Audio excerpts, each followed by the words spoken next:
আলাইকুম। এখন প্রমাণ করব tan টুয়াইস a এটা ডেরিভেশনটা কেমন। এখন tan টুয়াইস a আমরা জানি tan a প্লাস b এর একটা সূত্র tan a plus b tan a plus b equals to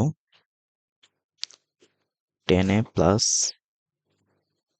tan b 1 minus tan a tan b আগের মতো সব আগের মতো 2a আনার জন্য এখন আবারও 2a আনতে হবে। 2a আনার জন্য যত জায়গায় b আছে সবগুলাকে a ধরে নেব।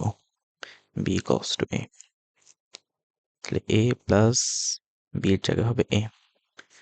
সব জায়গায় যত জায়গায় b আছে সব জায়গায় a দ্বারা রিপ্লেস করে দিব। tan a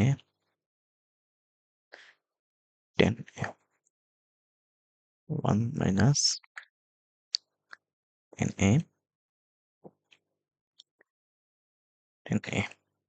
এখন এই জায়গায় এসে পড়বে tan টুয়াইস a, এই জায়গায় tan a 2 tan a, আর এই জায়গায় 1 minus tan square a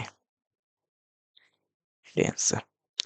but এই জায়গায় এটা সব থেকে ছোট, বাট এই যে tan টুয়াইস a এর যে মান এটা হলো এই জায়গায় minus, but sine twice a ওইটা যখন tan এর মাধ্যমে প্রকাশ করি তখন এটা আসে two tan a 1 plus tan square a।